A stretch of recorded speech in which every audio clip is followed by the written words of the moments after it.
गोस्वामी जी महाराज के पास जाते हैं लोग और गोस्वामी जी महाराज उठ करके और सबके पैर छूते हैं, बैठाते हैं और ऊपर की चर्चा करके इतना लखा देते हैं, अनुभव करा देते हैं कि तकी मियां मजिस्ट्रेट खुद वहीं मजिस्ट्रेट छोड़ देता है।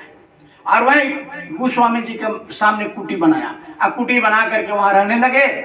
3 दिन रहे हैं, रात भर सवाल जवाब किए और रात भर सवाल जवाब करने के बाद में उन्होंने अध्यात्म को समझ लिया और साधना करने लगे।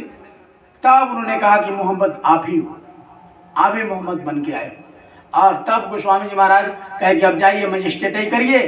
कहा कि नहीं, आप तो आपके चरणों में ही रहेंगे। नैनू भी समझ गए, पलक राम भी समझ गए और नैनू के साथ श्यामा थे वो भी समझ गए और पलक राम भी समझ गए। इस तरह माना पंडित समझ गए, श्यामा भी समझ गए। इस तरह से 5-6 लोग जो थे मेन महंत, फूलदास, रेतीदास, मंगलदास, ये सब लोग समझ गए। सब लोग गए थे, सब समझ गए और समझ करके चरणों में गिर गए। और 25 वर्ष की उम्र के गोस्वामी जी महाराज के चरणों पर लोग गिर करके साधना करने लगे।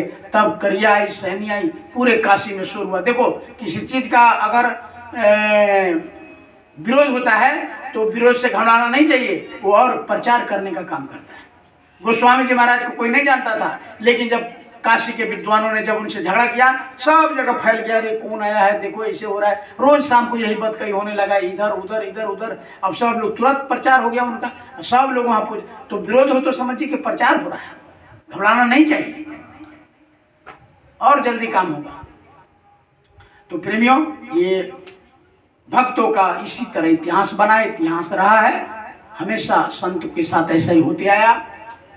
तो इसलिए विजय तो धर्म का ही होता है।